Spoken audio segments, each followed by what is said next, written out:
Sungguh sangat terlalu memang dari aksi para mafia-mafia yang terus-menerus menggerogoti bangsa kita. Bukan hanya dari sektor migas, kini dunia kesehatan pun ada mafianya. Tapi pertanyaannya, apakah mungkin hampir segala bidang yang mengatur hajat hidup orang banyak ada para mafia? Sektor perikanan maupun kelautan, sektor pendidikan, sektor kehutanan, sektor pertahanan, dan banyak sektor-sektor lainnya. Apa tidak miskin bangsa kita jika kita terus dikuras oleh para mafia-mafia ini? Bahkan sengaja dan sudah berlangsung lama unsur pembodohan ini terus dilakukan di tengah-tengah upaya kita membangun bangsa ini. Masa SBY 10 tahun, masa Presiden Jokowi yang sudah hampir 6 tahun. Tapi masalah mafia-mafia yang pintar berkelit ini kian sulit untuk diberanguskan sampai ke akar-akarnya. Dan pertanyaannya, sejak kapankah para mafia ini terus bergerak bebas?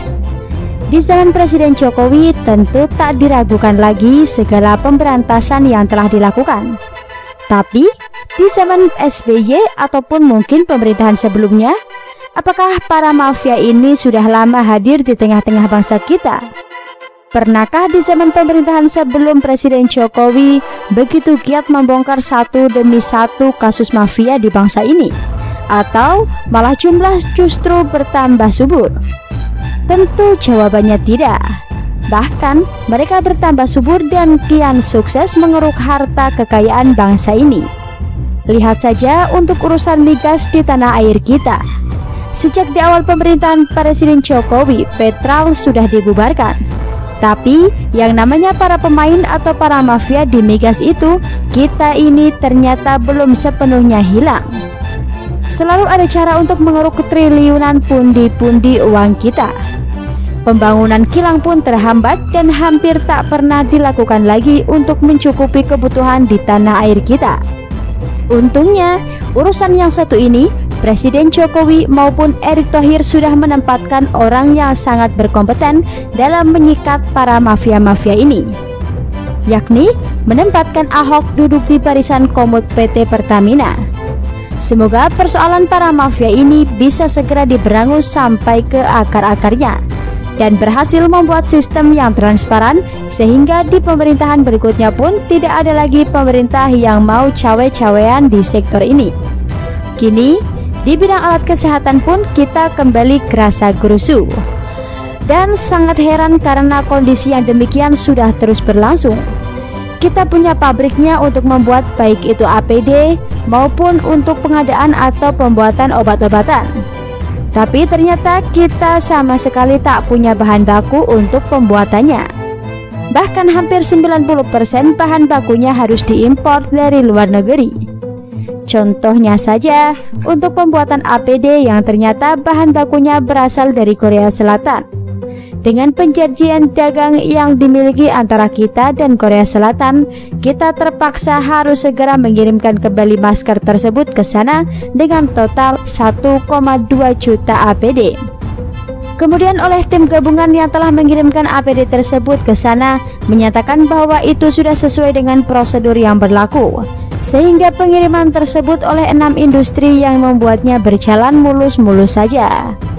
Padahal jika melihat angka kebutuhan di tanah air, kita masih membutuhkan jutaan APD bagi para medis kita di dalam menanggulangi masalah COVID-19 ini. Tapi kita harus segera mengirimkan lagi APD-APD tersebut ke negara asal yang telah memasok bahan bakunya tersebut ke kita. Untuk obat-obatan juga sama. Kita punya pabrik atau mesin pencetak obat-obatan, tapi untuk urusan bahan baku kita lagi-lagi impor dari luar negeri, khususnya untuk pengadaan obat dalam penanganan COVID-19 ini, yakni obat dengan berbahan baku hidroksikloroquine sulfat. Obat dengan bahan baku ini telah masuk awal April lalu. Diperkirakan dengan bahan baku oseltamivir yang kaya akan kloroquine akan menghasilkan tablet obat hingga 500.000 tablet. Selain itu juga sudah mendatangkan 1 ton kloroquine. Artinya dengan itu semua kita tidak boleh berbangga bahwa kita mampu memproduksi jutaan APD maupun obat, Sementara untuk pengadaan bahan bakunya saja kita masih impor dari luar. Sistem yang lama, yakni terus-menerus mengandalkan kemudahan dan kecepatan, telah membuat kita terlena. Kemudian, dengan adanya trader-trader yang menjual bahan baku yang murah-murah, membuat kita semakin terlena dan tidak mau membuat inovasi dari alam dan kekayaan di bangsa kita. Apalagi munculnya para mafia yang menghubungkan kita dengan negara pengirim, semakin membuat mereka sukses membaca kita. Oleh karena itu, segera Pak Erik bisa segera temukan mafia ini. Semua supaya bisa benar-benar berdiri di atas kaki sendiri, khususnya untuk menangani persoalan pengobatan pandemi COVID-19 ini. Hal yang utama dan pertama adalah menyikat habis para mafia ini.